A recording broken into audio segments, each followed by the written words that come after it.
Welcome to honey TV. Telangana మాజీ CM KCR గారికి నరేంద్ర మోదీ గారు లేఖ రాసినట్టుగా తెలుస్తుంది. అయితే దాన్ని ఎలా చూడాలి, ఆ లేఖలో ఉన్నటువంటి వివరాలు, ఏ సందర్భంలో లేఖ రాయాల్సి వచ్చింది అనేది మనతో మాట్లాడడానికి senior and political journalist Jagdev గారు సార్తో మాట్లాడతాం. నమస్తే అండి.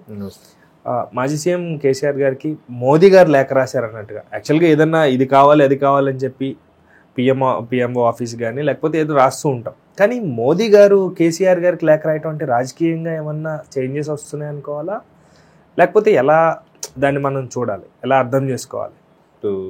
మోదీ గారు ఎవరు అంటే ప్రముఖులు, అంటే మాజీ ముఖ్యమంత్రులు కానీ సీనియర్ నటులు కానీ సెలబ్రిటీల విషయంలో ఎవరు ఏ విషయం జరిగినా కూడా దానిపై చాలా క్లోజ్గా స్పందించి వాళ్ళకి శుభాకాంక్షలు కానీ లేదా సంతాపం కానీ తెలియజెప్పడం మనం చూసాం. అయితే రీసెంట్గా కేసీఆర్ గారి సోదరి ఆమె చనిపోవడం వల్ల దాన్ని ఒక సంతాపంగా దాన్ని ప్రగాఢ సానుభూతి తెలుపుతూ ఒక లేఖ. అయితే ఇప్పుడు ఇది కాంగ్రెస్ వాళ్ళకి ఒక అస్త్రంగా మారబోతుంది. ఎందుకంటే ఏ కాంగ్రెస్ సర్వేని బీఆర్ఎస్ ఫామ్ హౌస్ పాలనే కావాలి, కాంగ్రెస్ పాలన వద్దు అనుకుంటున్న ప్రజలకి అంటే ఇండైరెక్ట్ గా టీఆర్ఎస్ కావాలండి, ఇండైరెక్ట్ గా కాంగ్రెస్ అంటే పాలనే కావాలంటే కాంగ్రెస్ పాలన వద్దు అని దాన్ని ఆల్రెడీ బీజేపీ వాళ్ళు ఢిల్లీ ఎన్నికలకు సంబంధించి వాడేసుకున్నారు. రేపో మాపో అక్కడ ఎన్నికలే తరువాయి.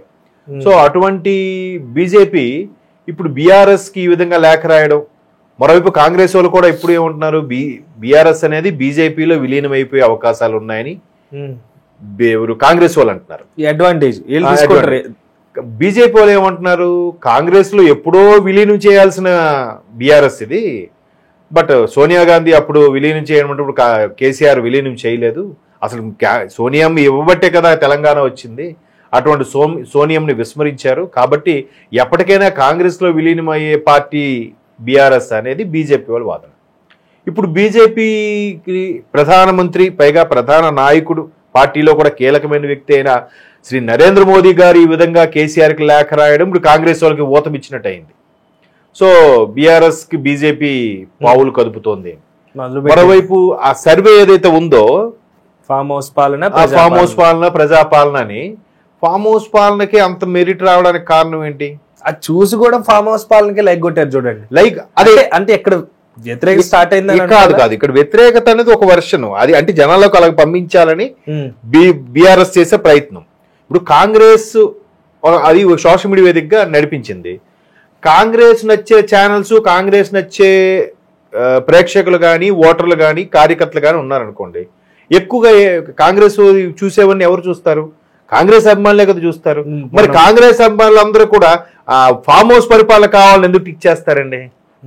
ఇది మాట్లాడాం మనం క్లియర్ గా, మాట్లాడాము కదా. అంటే చిన్న నాకైతే అలా అనిపించింది లాజికల్ గా. ఇప్పుడు కాంగ్రెస్ వాళ్ళు సోషల్ మీడియా వేదికగా ఒక పోల్ నిర్వహించారు. మాక్సిమం వాళ్ళకి ఫేవర్ గా ఉన్న ఛానల్లోనే పోల్ నిర్వహిస్తారు. నిర్వహించినప్పుడు వాళ్ళకి ఇప్పుడు కనీసం ఎంత తేడానా, పోనీ నిజంగా జెన్యున్ గా అయ్యిందంటే మాత్రం కాంగ్రెస్ కి 50-50 ఛాన్సెస్ అయితే ఉన్నాయిగా. పోనీ బీఆర్ఎస్ కి ఒక 51, కాంగ్రెస్ కి 49, లేదా బీఆర్ఎస్ కి ఒక 55, కాంగ్రెస్ కి 45 అంటే కొంచెం తగ్గింది అనుకోవడానికి. ఏమో కాంగ్రెస్ అభిమానం పోయి జరిగింది అవమానం అనుకుని ఫీల్ అయ్యారేమో, అందుకనే వేసిరేమో, చెప్పలేము కదా. హైడ్రా పేరు అవ్వచ్చు, లేకపోతే చాలా ఉంటాయి కదా. హైడ్రా అండ్ తర్వాత ఏంటది రైతుకు సంబంధించి, రైతు కాదు మన మూసీ ప్రక్షాళనకు సంబంధించి చాలా ఈ రెండే కీలకమైన.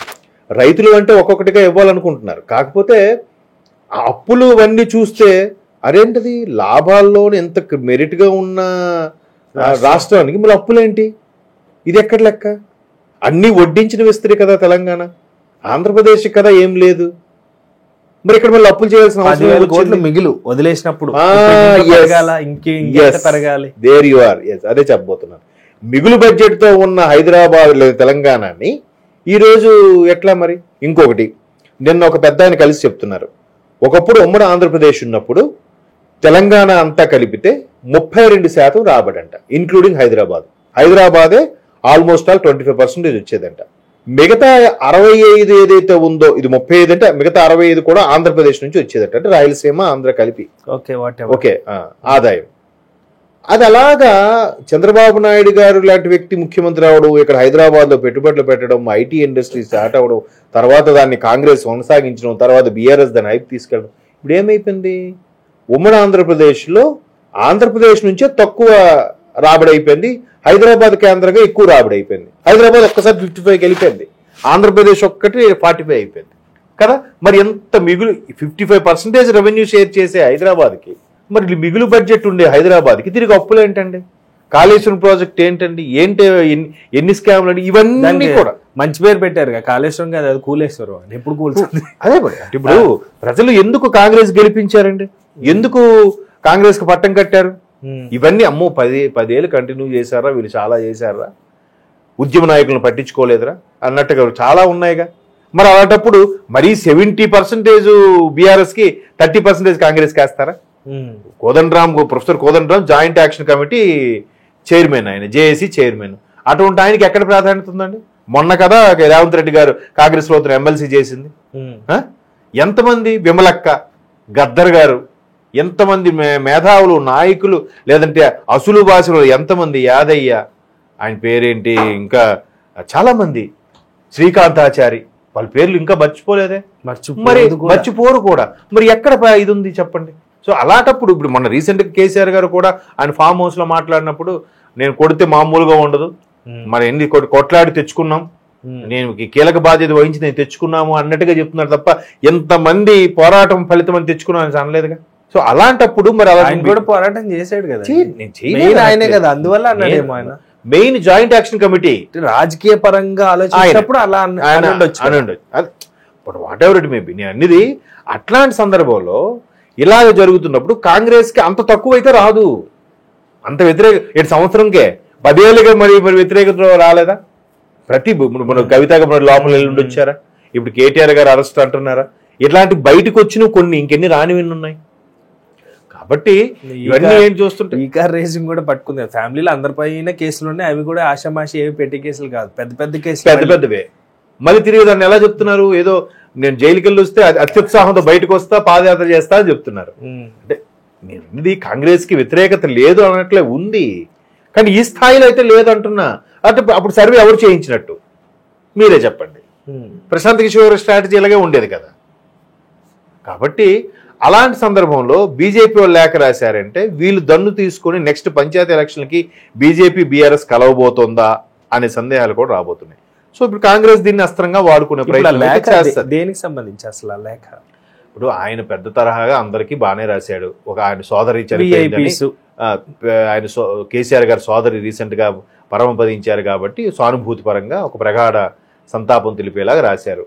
బట్ ఇప్పుడు రాయడం వల్ల ఏంటి, ఇది అవకాశం తీసుకుని రాశారా, లేదంటే బీజేపీ బీఆర్ఎస్ ఒకటవబోతున్నాయా అంటే చిన్న విషయం, సారీ తప్పుగా అనుకోవద్దు, చిన్న విషయం అని కాదు, బట్ ఎవరినైనా గుర్తుపెట్టుకొని రాసేటప్పుడు రేవంత్ రెడ్డి గారు విషయంలో ఏదైనా రాయొచ్చు కదా, హైడ్రా విషయంలో రాయొచ్చు, ఎన్నో ఫిర్యాదులు మూటలు వెళ్ళినాయి అక్కడికి.